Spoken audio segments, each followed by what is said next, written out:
Nós vimos no vídeo passado a respeito da propagação do potencial de ação. Então nós iniciamos o potencial de ação na zona de disparo, ele foi propagado ao longo do axônio e chegou na terminação do axônio, onde vai ocorrer a sinapse, um encontro com outra célula, que pode ser outro neurônio, uma fibra muscular.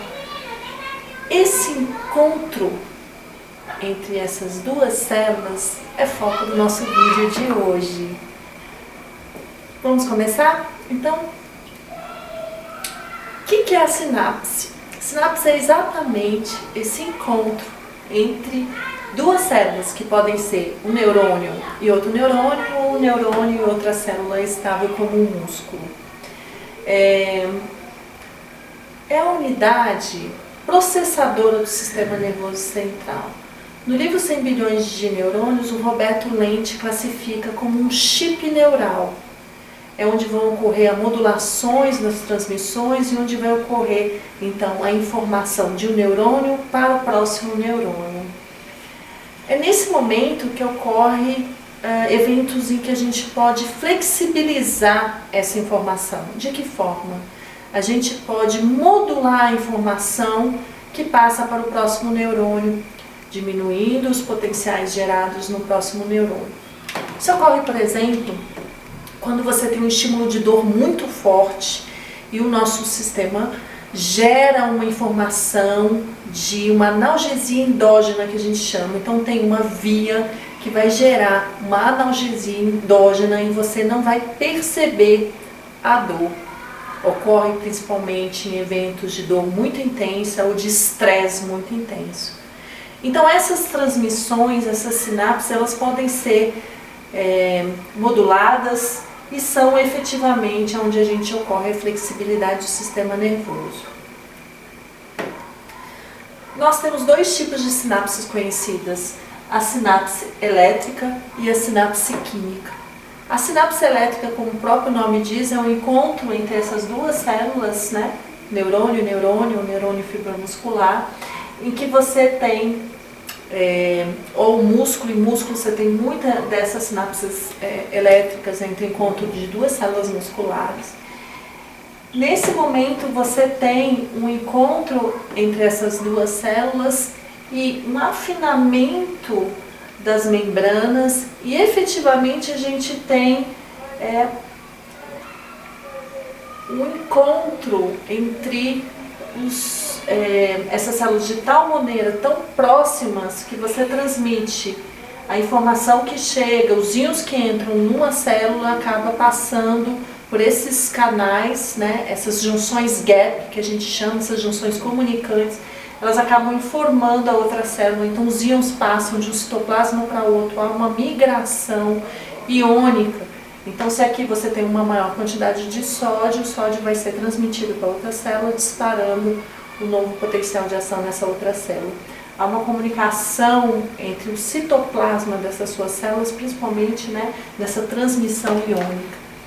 Na sinapse química, a gente tem todas as estruturas que são bastante conhecidas e bastante estudadas para a liberação de neurotransmissores e a captação dessa informação desses neurotransmissores.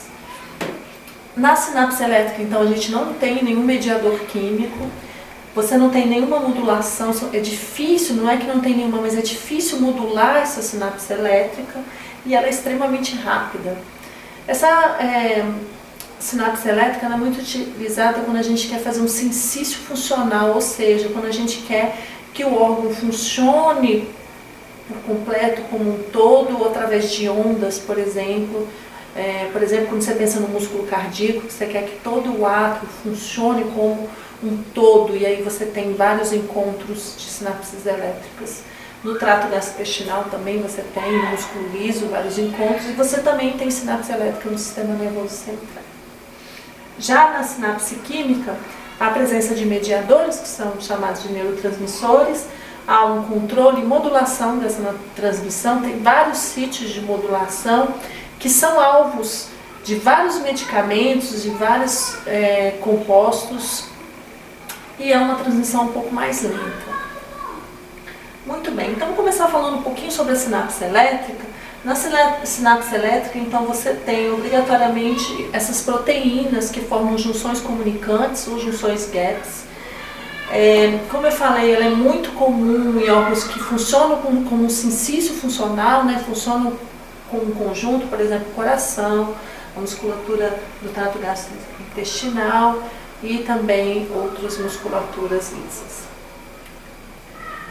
É uma corrente que a gente considera uma corrente passiva, ou seja, o que entra numa célula vai passar por essas junções comunicantes, que são proteínas que formam poros. Lembrando, né, os íons têm dificuldade de passar, eles vão passar apenas quando eu tiver proteínas formando canais iônicos, e aqui você tem as junções gaps que formam poros para entradas. Então, esses poros conectam, né, com células vizinhas. É interessante que elas permitem a passagem bidirecional, então o potencial de ação na sinapse elétrica, ela pode vir da célula A para B ou pode vir da B para A, porque vai ser transmitido, né, bidirecionalmente. Isso é bem interessante. Então, por exemplo, o funcionamento do trato gastrointestinal, que as fibras musculares elas vão se contraindo em forma de ondas, você tem um peristaltismo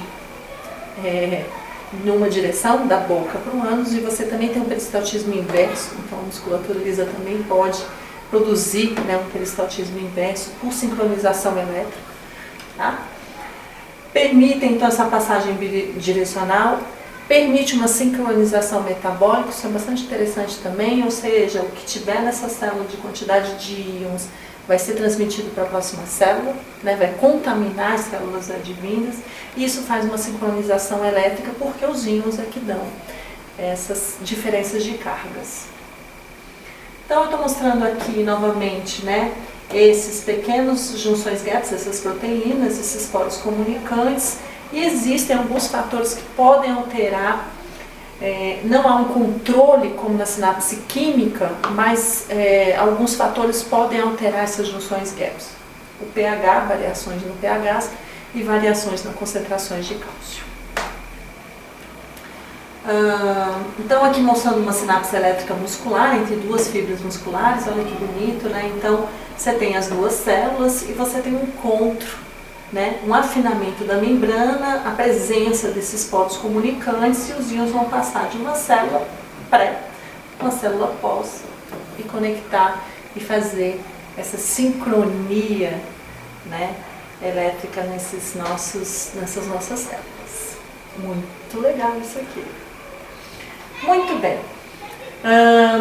E aqui mostrando um pouquinho a diferença entre as duas sinapses, o que é muito importante é que realmente uma é extremamente rápida, a sinapse elétrica ela é extremamente rápida, ela não tem mediadores, não tem muitos sítios de modulação, você tem essas proteínas que são as junções gaps comunicantes, não há um retardo sináptico. O que significa isso? Imediatamente aquela onda ela vai transcorrer, não é um atraso por mediadores, liberações, recaptações, diferente da sinapse química.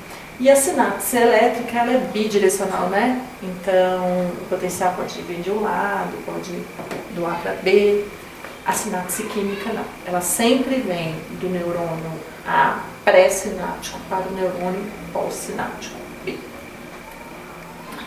Ok, então resumindo em relação à sinapse elétrica, elas são sinapses muito mais rápidas, elas têm poucos pontos de mediação e ela é muito aplicada quando a gente quer uma sincronia do órgão, por exemplo aqui mostrando a musculatura lisa trabalhando em conjunto.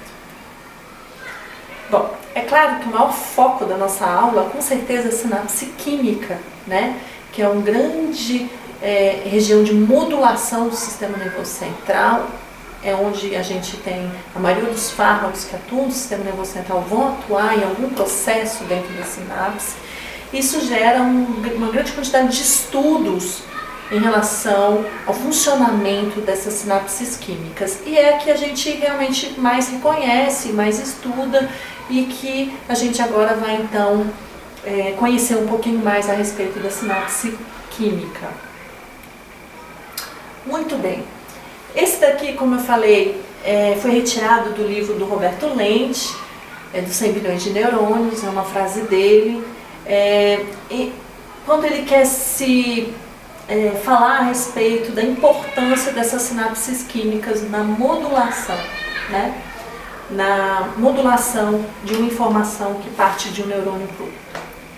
Então, o que ele diz? Que a informação que emerge de um neurônio, ela quase sempre é diferente do que recebe o outro neurônio. Ou seja, então a informação que o neurônio passa, muitas vezes não vai ser codificada e repassada da mesma maneira. E quem possibilita isso realmente é a sinapse química, que tem vários sítios de modulação e é onde você pode ter a integração daquela informação. E aí ele considera uma comparação com um microcomputador biológico, por isso que ele chama de chips neurais. Bom, então agora a gente vai ver os vários elementos que compõem essa sinapse química, tá? Eu tenho o meu neurônio pré-sináptico, a sinapse e o meu neurônio pós-sináptico, né? Então, esse é o primeiro termo que a gente tem que reconhecer. O neurônio pré-sináptico, a terminação do neurônio pré-sináptico, do neurônio pós-sináptico. Lembrando que esse neurônio, quando a gente se referir da sinapse anterior, ele pode ser o pós-sináptico, né? Tá? Mas a gente está se referindo aqui neste caminho para a finalização da terminação do axônio. A gente vai chegar com esse potencial de ação até a região do botão sináptico que a gente chama, que é essa região terminal aqui, como vocês estão vendo, que aparenta um botão. Essa região de terminação do axônio, geralmente ela, como vocês estão vendo aqui, ela é ramificada e ela pode fazer sinapses com um ou mais neurônios, né? Geralmente muitos neurônios, milhares de outros neurônios, porque isso vai se ramificar fortemente. E também lembrando vocês que esse neurônio pode receber informação de 10 mil outros neurônios ou até 150 mil outros neurônios, dependendo da árvore dendrítica que ele vai receber informação, certo? Então isso daqui é muito mais complexo. O que eu quero resumir é que essa informação que está sendo passada, ela é muito mais complexa, muito mais ramificada do que um simples aqui no esquema do meu slide, tá? Isso para vocês entenderem. Muito bem. Nessa terminação desse axônio, a gente vai ter várias estruturas diferenciadas, né? Então, na terminação do axônio, a gente vai ter as vesículas, né, sendo formadas, e elas, onde a gente vai estocar o neurotransmissor, toda a faixa de zona ativa para liberação desse neurotransmissor, e no neurônio pós-sináptico também eu tenho muitas estruturas diferenciadas que é para receber esse neurotransmissor que foi liberado, tá? Então aqui algumas coisas importantes. Aqui eu estou mostrando uma célula pré-sináptica, um neurônio, né, as vesículas cheias de neurotransmissores, essa fenda sináptica aqui, e a minha célula pós-sináptica, o neurônio pós-sináptico, com vários receptores para esses neurotransmissores. Muito bem, então mostrando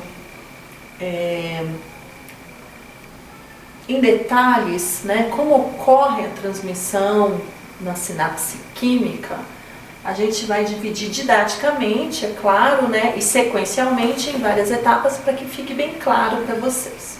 Então vamos começar com a chegada do potencial de ação na terminação, né, no botãozinho final do axônio, né? Então nesse botão final a gente vai ter, que a gente chama de terminação do axônio, como eu falei, várias estruturas diferenciadas. Então aqui eu estou mostrando também a chegada do potencial de ação. O potencial de ação que está chegando, em toda a abertura daqueles canais iônicos que nós estudamos. Quando ele chega próximo à região bem terminal, eu não vou ter aqueles mesmos canais que eu estava abrindo e eu vou ter então outras estruturas que vão estar em funcionamento. Primeira estrutura importante, e que sem ela a gente não tem a liberação dos neurotransmissores, são os canais voltagem independentes para cálcio. Então a gente substitui aqueles canais de voltagem independentes de sódio e potássio por canais de voltagem independentes para cálcio. No momento então que a gente chega nessa terminação, a gente está cheio desses canais iônicos, voltagem independentes para cálcio, que vão se abrir, como são canais de voltagem independentes, eles vão se abrir com a chegada do potencial de ação despolarizante. Chega o potencial de ação, abre canais para cálcio e voltagem independentes, o cálcio está mais concentrado fora da célula, ele vai ter abrindo esses canais iônicos, o cálcio vai migrar para o interior da célula, e o cálcio aqui nessa terminação, ele vai ter várias funções. Entre elas, que vale a pena ressaltar aqui, é que ele vai mobilizar essas vesículas e fazer com que essas vesículas se fundam na zona ativa. Então, a entrada do íon cálcio, então chega o potencial de ação, abre canais de cálcio, e essa mobilização dessas vesículas para a zona ativa, a vesícula vai se fundir, e nesse momento, então, a liberação dos neurotransmissores com a fusão aqui, dessas membranas da vesícula e liberação de neurotransmissores. A partir do momento em que esses neurotransmissores eles são liberados na minha fenda, eles podem agir nos seus receptores, que vão estar na membrana do neurônio pós-sináptico, da célula pós-sináptica, e esses receptores então vão receber o neurotransmissor, que vai se ligar e fazer com que haja alterações nesse neurônio pós-sináptico, certo? Esses neurotransmissores, eles podem se ligar a diferentes tipos de receptores. Então, para vocês terem uma ideia, para o neurotransmissor serotonina, eu tenho 15 subtipos de receptores, certo? Então, para o nosso principal neurotransmissor inibitório, que é o GABA, nós temos 3 subtipos de receptores GABA A, B e C. Então, para cada neurotransmissor, você tem todo um conjunto, um arsenal de subtipos de receptores. E olha que interessante. Quando esse neurotransmissor se ligar ao seu receptor, esse receptor ele pode causar despolarização e um novo potencial de ação aqui, ou, se for um outro subtipo de receptor, eu posso causar inibição desse neurônio. Quem define se vai causar uma despolarização ou vai causar uma inibição desse neurônio é o subtipo de receptor, não é o neurotransmissor. Então a gente não pode dizer que a serotonina é um neurotransmissor inibitório ou excitatório, não. Porque ela tem 15 subtipos de receptor, e desses 15 nós temos receptores que causam inibição, e nós temos receptores que, quando ativados, causam excitação, pelo mesmo neurotransmissor serotonina. Tudo bem? Perceberam isso? Muito bem. Então vamos começar com estudos um pouco mais avançados, mostrando para vocês a estrutura de uma vesícula. Como vocês podem ver, a vesícula é formada pela nossa própria bicamada da membrana do nosso neurônio. Então, ela é um pedacinho da membrana do neurônio que foi feito através de uma estrutura de proteínas e de marcadores. Foi feita a endocitose de um pedaço dessa membrana e ela, como ela fica no meio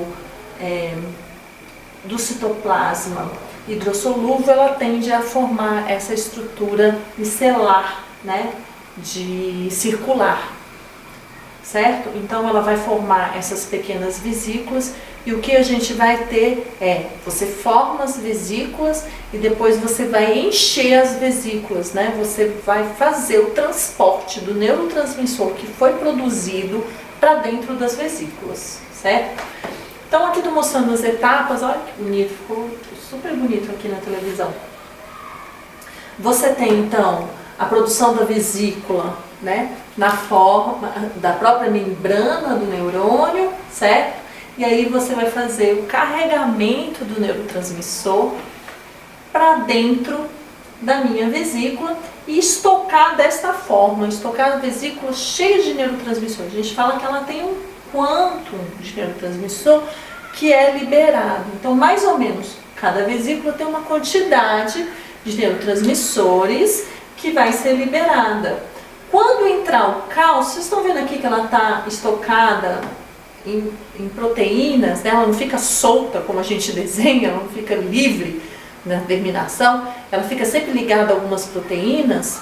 São proteínas contráteis. Na hora que o cálcio vai entrar, ele vai contrair essas proteínas que estão aqui, fazendo com que mobilize as vesículas. O cálcio também auxilia nessa ligação aqui e nessa fusão. Então o cálcio tem várias, né,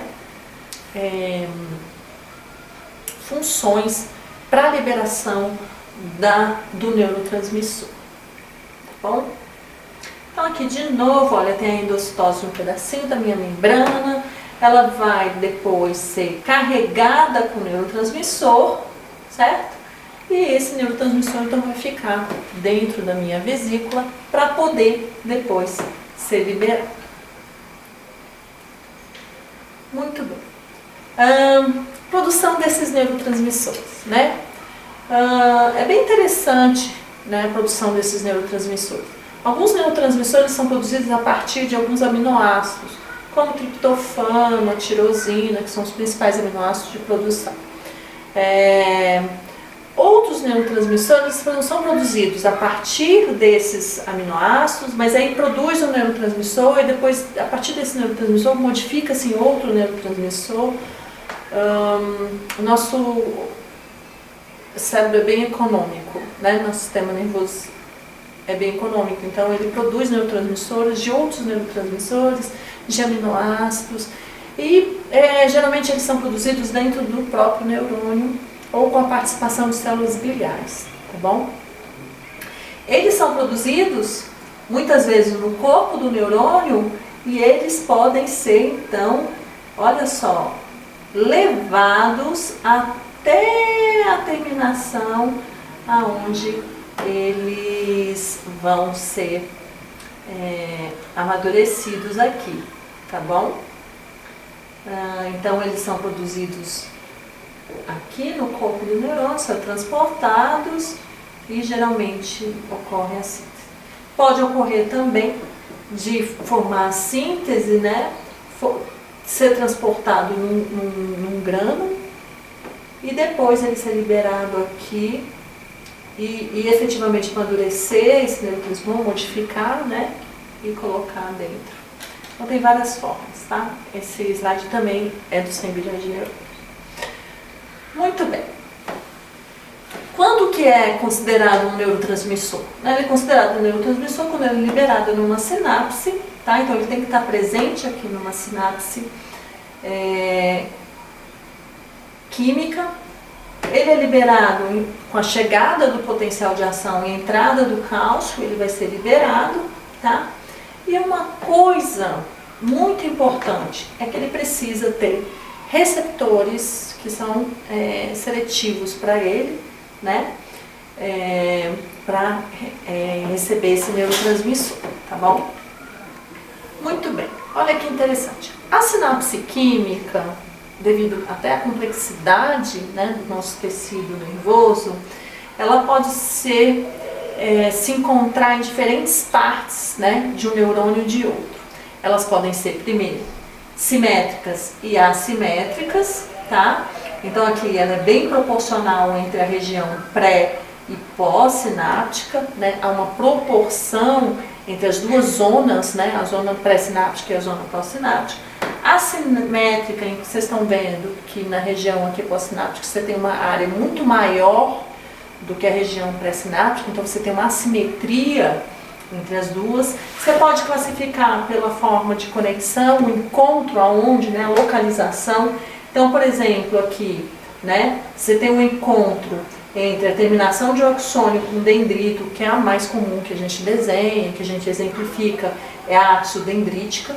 Então, axônio com dendritos. Você pode ter um axônio com o corpo do neurônio, você pode ter o encontro, né, de axônio com axônio bem na região inicial, aqui próximo à zona de disparo. Já adiantando para vocês, geralmente essa é mais inibitória, né? Então você pode ter vários encontros em várias localidades aqui, até dentro dendrítica você pode ter 2 dendritos, né? Do neurônio pré e do neurônio pós. E você pode classificar como é a minha preferência das sinapses, né? Eu falei tudo sobre elas, mas a minha preferência de classificação de sinapses sempre é em relação à função daquela sinapse. Então você pode classificar aquela sinapse excitatória, em que a liberação de neurotransmissor ela vai gerar PEPs, lembram? Potencial excitatório pós-sináptico. Ou inibitória, quando na liberação do neurotransmissor e na ligação com aquele receptor induz na próxima célula uma inibição, gerando PIPs, que é o potencial inibitório pós-sináptico. Então eu gosto de classificar ela como excitatória ou inibitória, é a minha preferência, tá bom? Então aqui mostrando, né, a morfologia da sinapse, uma sinapse assimétrica, uma sinapse bem simétrica, né, dá para ver a diferença da densidade, né, da área com que ocorre o encontro. Essas assimétricas são predominantemente estimulatórias, excitatórias, e essas geralmente de interneurônios inibitórias. E aqui as várias, né, partes, de novo, mecanismos da neurotransmissão. Então chega o potencial de ação, ele chega, né, alterando as cargas naquela terminação de axônio, certo? Isso gera uma abertura de canais de cálcio, voltagem dependente, o cálcio migra para o interior da célula, gera várias alterações, migração daquela vesícula, né? Integração com aquelas proteínas, empurra a vesícula, a fusão daquela vesícula com a membrana, né? E a liberação do neurotransmissor, o neurotransmissor liberado na fenda sináptica vai se ligar ao seu receptor, que está aqui. Muito importante, na sinapse química, o neurotransmissor, após se ligar ou não no receptor, se ele estiver lá em excesso, ele vai sofrer o que a gente divide em duas formas, né? Ele pode sofrer imediatamente uma degradação por enzimas. Então aqui, por exemplo, eu estou mostrando uma acetilcolinesterase que degrada acetilcolina aqui imediatamente, quebra a acetilcolina presente aqui, ela é extremamente eficiente, tá? Então ela degrada rapidamente o neurotransmissor, ou que foi em excesso, ou que se ligou e já saiu, certo? Então ele pode ser ou degradado, ou a gente faz a recaptação desse neurotransmissor na forma intacta, certo? Então, após a liberação, ele vai desaparecer, né, da fenda, ele vai ser ou reabsorvido por captação, ou degradado por uma enzima presente ali na fenda. Muito bem. A gente pode considerar sinapses químicas também de 2 tipos, ionotrópicas e metabotrópicas. Isso daqui a gente vai usar bastante na farmacologia, que é vinculado ao subtipo de receptores, né? Ionotrópicos são receptores ionotrópicos ligados a canais iônicos, e metabotrópicos ligados a receptores que estão vinculados à proteína G. Isso daqui a gente vai estudar muito na farmacologia, então eu vou deixar para a gente estudar esse amplo espectro dentro da farmacologia, tá bom? Aqui mostrando, né, os 2 subtipos de receptores, ionotrópicos ligados a canais iônicos e metabotrópicos ligados à proteína G, tá? Só para vocês terem ideia do que eu estou falando. Um dos principais, né, receptores que foram primeiramente estudados, descobertos, até hoje muito estudados, e que a gente vai estudar bastante na junção neuromuscular, né? E por isso eu vou dar exemplo daqui, é um receptor para o neurotransmissor acetilcolina, que é o neurotransmissor que é liberado para a gente executar os nossos movimentos de musculatura estriada esquelética. Então, no momento que eu executo os movimentos, eu estou liberando acetilcolina e gerando uma sinapse química e fazendo os movimentos. Então, qualquer movimento controlado tem envolvimento desse tipo de receptores e sinapses. Aqui a gente tem um receptor de acetilcolina, ele é um receptor ionotrópico, tá? Por que eu sei? Porque ele é um receptor ligado a um canal iônico, um canal parasólico. No momento que eu liberar acetilcolina, né, como neurotransmissor, o meu receptor é esse daqui, né, da musculatura estriada. Eu tenho aqui, vocês estão vendo, olha, um receptor são várias subunidades. A gente tem duas regiões para ligar a acetilcolina, precisam ter duas moléculas de acetilcolina. No momento que as duas se ligam, eu mexo com essa proteína, ela abre o poro e entra sódio. Então, esse receptor nicotínico, ele é despolarizante, ele gera PEPs no potencial, na minha célula pós-sináptica, porque ele deixa entrar sódio, ele carrega as cargas positivas, despolarizando o meu neurônio e gerando um potencial graduado do tipo PEPs. Ok? Muito bem. Outros subtipos de receptores para acetilcolina presentes na musculatura lisa, cardíaca e várias outras, é ligado aos receptores metabotrópicos. Esses receptores metabotrópicos são ligados à proteína G. Quando a acetilcolina se liga, ativa, e aí os receptores metabotrópicos têm duas subunidades, alfa, beta e gama, elas vão se deslocar. Esse grupamento, esses dois grupamentos, cada um tem uma função, e aí no momento que elas se deslocam, a unidade alfa gera ativação de canais iônicos, entrada de cálcio, várias alterações no interior da célula, tá bom? Então aí mostrando novamente, né, um receptor ionotrópico, o neurotransmissor ele abre esses canais iônicos e há uma entrada, né, o efeito é extremamente rápido. Os receptores metabotrópicos eles vão demorar um pouco mais porque eles têm a interação com proteína G, e aí você gera a produção do segundo mensageiro, isso vai causar alterações intracelulares, o efeito é bem mais demorado, tá? Muito bem. No final, né, extremamente importante para a gente é o que esse receptor vai gerar de alterações na nossa célula, né, na célula que ele está ligado, na célula pós-sináptica. Se esse receptor vai causar uma alteração que gera um potencial despolarizante, eu vou estimular a próxima célula. A próxima célula vai ser estimulada a gerar ou um novo potencial de ação ou contrair, porque eu excitei essa célula através do potencial excitatório pós-sináptico. Se o meu receptor ele foi um receptor de inibir a minha célula pós-sináptica, eu vou gerar um PIPS, que é esse potencial inibitório, ele é hiperpolarizante, ele deixa a célula mais inibida. Lembrando que aqui tem uma importância grande, depende do receptor. Falando novamente, não do neurotransmissor. Quem define se aquela célula vai ser excitada ou inibida é o subtipo de receptor, ok? Tá? Bom, os principais neurotransmissores que têm receptores para inibir uma célula é o GABA e a glicina.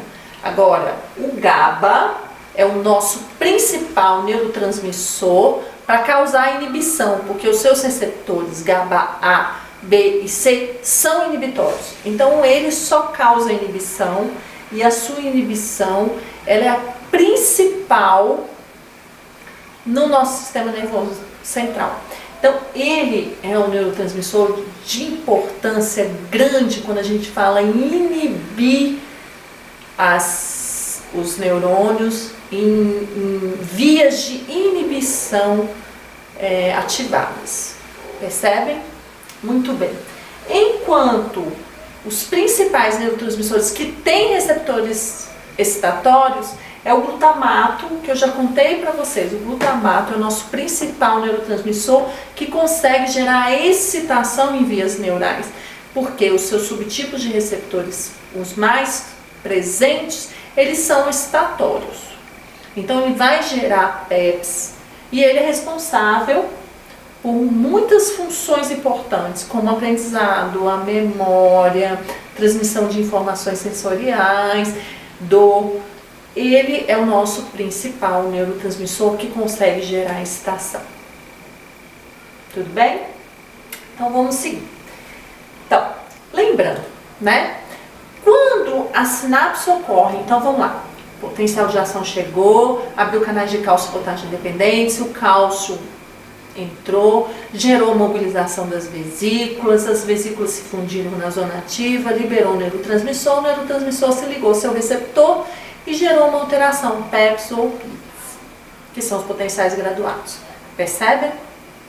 Então a gente está nesse caminho, olha que lindo, tá? Então me acompanhe.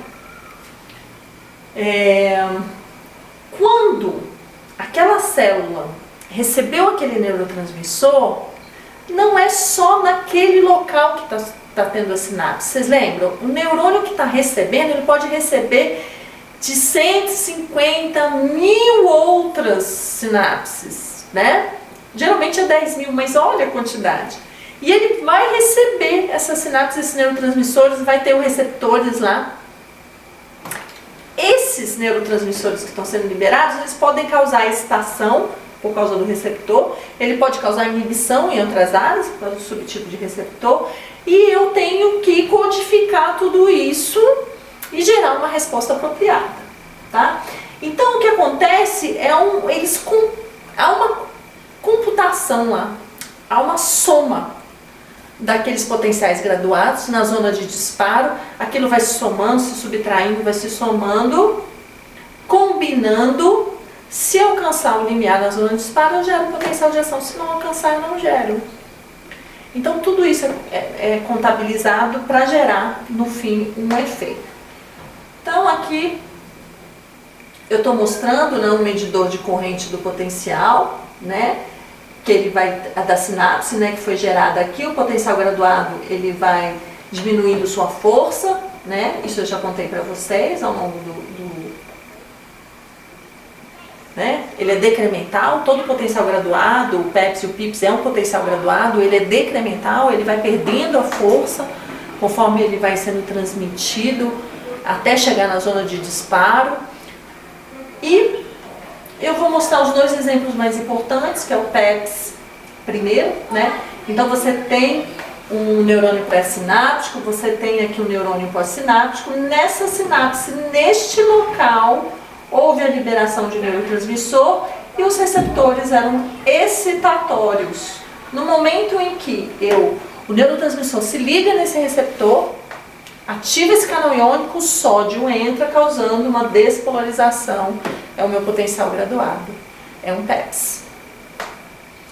No caso do PIPs, o que a gente tem é que o neurônio pré-sináptico libera o neurotransmissor e o receptor é um receptor que ele pode ser ionotrópico ou metabotrópico, mas na hora que o neurotransmissor se liga, ele causa uma hiperpolarização da minha membrana. Aqui eu estou mostrando pelo exemplo da entrada de cloreto. Cloreto é um íon negativo. Na hora que você abre esse canal iônico, o cloreto tende a entrar, causando um aumento da negatividade desse neurônio. Ele fica mais inibido, ele não vai querer responder facilmente. Então, PIPs, ele geralmente é gerado por essa entrada de cloreto. E quem tem receptor para a entrada de cloreto é o neurotransmissor GABA. Tá? Ok, então vamos dificultar um pouquinho mais. Como eu falei, o sistema nervoso central é extremamente complexo, as sinapses estão ocorrendo e aquele neurônio que está recebendo aquelas múltiplas informações, ele tem que quantificar aquilo. Então, esse neurônio aqui que eu estou mostrando para vocês, o meu neurônio em verde, ele é o neurônio que vai ter que quantificar isso. Então, ele está recebendo informações, de vários outros neurônios e a gente tem que quantificar isso. Então, muito bem, ele está recebendo uma excitação desse neurônio e recebendo uma inibição nesse neurônio. Aí ele tem que quantificar qual é a força de cada um. Mas vejam bem, eu tenho um neurônio que inibe a excitação. Então, olha como é mais complexo. Então, nas minhas vias neurais, eu tenho o neurônio inibindo esse, então ele está inibido. Mas se esse neurônio excita esse, ele excita. Mas se eu tenho uma inibição da excitação, quem ganha aqui é o que está inibindo. Uma vez que a excitação, ela está sendo inibida por esse outro neurônio. Então, o resultado aqui é desse neurônio inibido por vários sistemas. Aqui eu estou mostrando uma outra forma de estar acontecendo. Você tem o neurônio que está excitando, esse igualzinho aqui, o neurônio que está inibindo, igual esse aqui, mas esse interneurônio, em vez de inibir a excitação, ele inibe a inibição. Um neurônio que inibe a inibição, deixa esse neurônio apto à excitação, porque ele inibiu a inibição sobre o neurônio. Olha como é complexo, né? Não é tão simples como um desenho de uma sinapse para um neurônio. Tá? Muito bem. Finalizando, então, como eu expliquei para vocês, após a liberação dos neurotransmissores, nós precisamos imediatamente resolver aqueles neurotransmissores que estão na fenda sináptica. Vejam bem, para que possa chegar outro potencial de ação e liberar os neurotransmissores, a gente tem que imediatamente fazer a recaptação daqueles neurotransmissores ou degradação. E assim ter aquela sequência correta, né, de potenciais de ação. Então a gente tem várias formas, como eu falei para vocês, de fazer essa finalização da sinapse química, né, dos neurotransmissores. Para a acetilcolina, isso a gente tem que saber bem, eu peço para que vocês foquem nessa informação e possam revisitá-la várias vezes.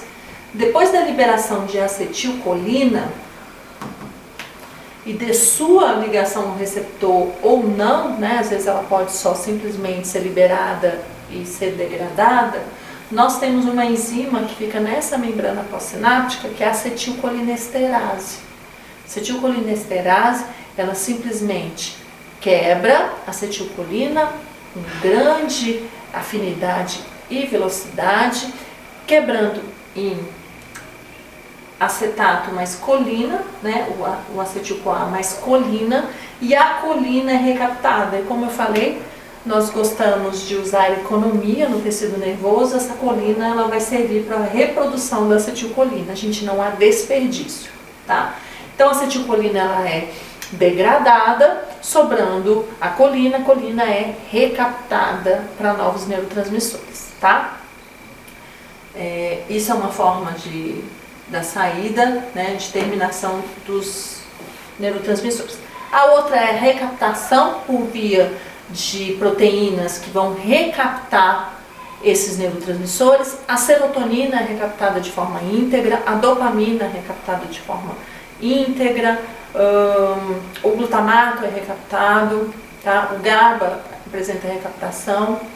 Então, vários neurotransmissores são recaptados de forma íntegra, né? E essa proteína de recaptação é um transportador, é alvo de muitos fármacos hoje, principalmente para o estudo da depressão e da ansiedade. Bom, resumindo, as sinapses elétricas e químicas elas têm tempos diferentes de ação. A sinapse elétrica é mais utilizada quando a gente vai estar trabalhando, né, um órgão como um sincício funcional em conjunto. A transmissão química ela é um pouco mais lenta. Dentro das sinapses químicas a gente ainda tem também transmissões diferentes e forma de degradação do neurotransmissor também completamente diferente, tá?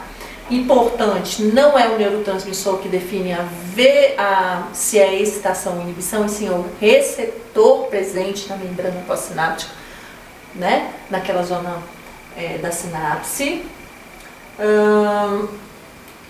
E algumas doenças que eu queria, para finalizar esse vídeo está passando para vocês, que são algumas doenças que a gente estuda no nosso laboratório e que vale a pena a gente estar falando um pouquinho e mostrando para vocês as alterações patológicas e alguns tratamentos. A doença de Parkinson é uma delas, né? A doença de Parkinson é uma doença que acomete principalmente indivíduos acima de 60 anos, mas tem a ocorrência em indivíduos mais novos também, principalmente a doença de Parkinson é ligada a fatores genéticos. Ela hoje ainda não tem uma etiologia, uma causa conhecida, né? Mas a gente sabe que há o acometimento da degeneração de neurônios numa região, que inicia-se numa região, que é uma região que a gente vai estudar, que faz o controle motor, né, dos pacientes. Nessa região, então, que é a região que a gente chama de substância negra, há uma degeneração dos neurônios dopaminérgicos. Neurônios dopaminérgicos são aqueles neurônios que vão liberar dopamina. E, em especial, mostrando em preto essa via nigro-estriatal que está degenerada nos pacientes de Parkinson e é uma via de controle motor, né? Então, em pessoas normais, a gente tem essa via, esse neurônio que sai da nigra e vai para o estriado, ela liberando dopamina normalmente. E nos pacientes com Parkinson, uma degeneração desses neurônios, essa via fica completamente degenerada e não há dopamina, então, no estriado para fazer o controle motor. Tá? Quais são os sintomas, então, né? Quais são os sinais e sintomas que os pacientes apresentam? Eles apresentam tremores em repouso, então quando o paciente está em repouso, ele tem aquele tremor. Ele tem essa instabilidade postural, então essa curvatura postural. São pacientes que têm uma lentidão para a execução dos movimentos, né? Uma lentificação, uma dificuldade em executar os comportamentos, perda de equilíbrio. Então são vários os sinais e sintomas que esses pacientes apresentam por degeneração dessa região. Tá? Geralmente o tratamento então é feito com o precursor da dopamina, então a levodopa, que é um dos precursores da dopamina, e o medicamento então é cedido o precursor dessa dopamina. A gente vai estudar muito em farmaco, na disciplina de farmacologia, que esse precursor ele consegue passar a barreira hematoencefálica e ser transformado em dopamina e aliviar então os sinais e sintomas dessa doença. Uma outra doença que também está vinculada ao desequilíbrio entre excitação e inibição, entre falta de funcionamento dos neurotransmissores, é a epilepsia. Estou mostrando um gráfico aqui nas condições normais e patológicas, né, de quais seriam as causas das crises epiléticas. Então, lembrando, a epilepsia é um distúrbio neurofisiológico de desequilíbrio entre excitação e inibição, apresentando um excesso de excitação do tecido nervoso. Essa excitação ela pode ser focal em uma região apenas, ou ela pode se espalhar, e a gente tem diferentes crises então epiléticas. Então, se o indivíduo tem uma excitação numa região pequena, ele vai ter, por exemplo, às vezes apenas uma mioclonia, uma contração do braço, da face. Se ele estiver generalizado, ele vai ter aquelas contrações mais vigorosas do corpo inteiro. Isso depende de qual é a área afetada pelo foco epilético. Bom, em relação ao desequilíbrio, há várias possibilidades desse desequilíbrio. Aqui eu vou contar duas, né? Numa condição normal, então, o potencial de ação chega, a abertura de canais de cálcio mobiliza e libera neurotransmissores. Aqui no caso eu estou liberando o glutamato, que vai se ligar a receptores que vão causar a despolarização e excitação. No caso de alguns pacientes de epilepsia, o que tem um excesso desse glutamato, um excesso também de receptores, isso gera uma hiperestimulação do neurônio pós-sináptico, gerando então as crises epiléticas. É claro que o desequilíbrio também pode ser na inibição, e a falta de GABA ou de seus receptores também causa uma diminuição da inibição. Se você não tem inibição, você tem excesso de excitação. A epilepsia, na realidade, é um desequilíbrio entre excitação e inibição. O que os antiepiléticos fazem é tentar diminuir a excitação ou aumentar a inibição. Então, você tem fármacos antiepiléticos, os benzodiazepínicos, por exemplo, eles aumentam a inibição, e você tem outros fármacos que diminuem a liberação de glutamato, por exemplo, diminuem a excitação, reequilibrando as forças.